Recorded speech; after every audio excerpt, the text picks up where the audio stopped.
I remember in my 20s, like if I was walking through a city, it'd be like, can I or can I not take that person? And can I or can I not get that woman to sleep with me? And it was like, that was my attentional field, right? It was like, but then at a certain point, it was actually when I was studying Buddhism, Tibetan Buddhism in India, when I started to become witness to my own thoughts, right? And then I started noticing these patterns of like, wow, I'm walking through the world just thinking about whether or not I can beat somebody up. And I was so subject to that before. And so it was like, once I became witness to it, I started to let that go.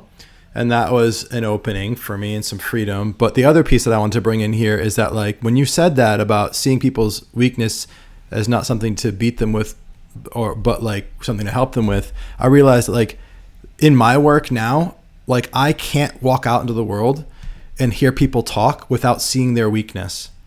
But when I was younger, it was like, that's how I can influence them or sell them on something to get what I want. And now it's like, my God, like, I could help that person. Right. So it's so interesting because I know when you see somebody move, just walking, you're like, you can just see their body. You're like, oh my, man. Whereas nobody else even notices. Right. Yeah. And it's so interesting to have that in common, but in a different context. It is. I love that. I remember when Chica and I were first dating, I had a habit of, at the time, there weren't a whole lot of cafes like this in Japan, but they started to have cafes where they had a little area outside where you could sit.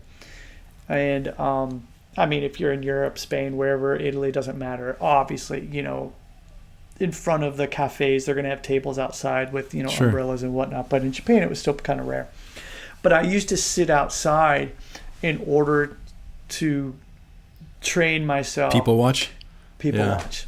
And I would say, oh my goodness, this guy has his computer briefcase bag over in the shoulder, and you can see how he's hunched up this way. And I said, oh, therefore he's cross-sling. This hip is going to be weak. Therefore this, blah, blah, cross-body rotation, whatever.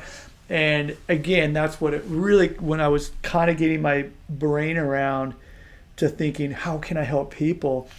I realized I couldn't just go up to a person and go, hey, I can help you. So what I did was I would practice by looking at people and think, is that correct? Then I would go and look it up in the library because the internet, you know, whatever back then. But But yeah, and so now exactly what you say is that I go to the YMCA once a week, and I train at the YMCA because I don't have a sled, and I like to push the sled.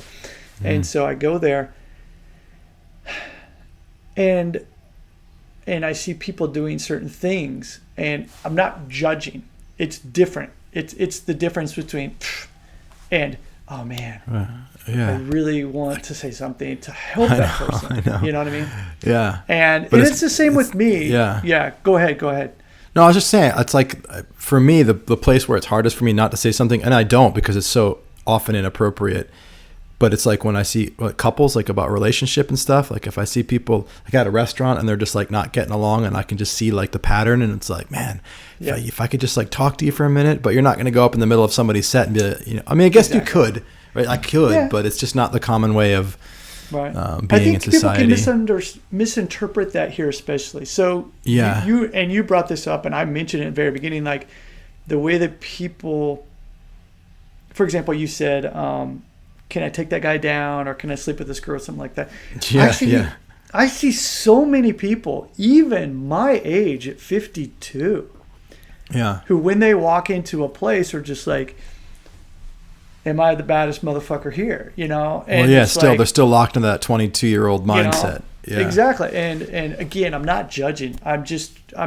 What I'm trying to do with myself, which I still struggle with, is I mean, again, coming back to the practice of Buddhism, what is the reality of what's happening here? Not what I'm wanting it to be, okay, or not what I think it, you know, is, but like truly, like it's sort of like one of those things where, you know, someone could be having the worst day of their life and just not be there, and me misinterpret it as something, and we get into an argument.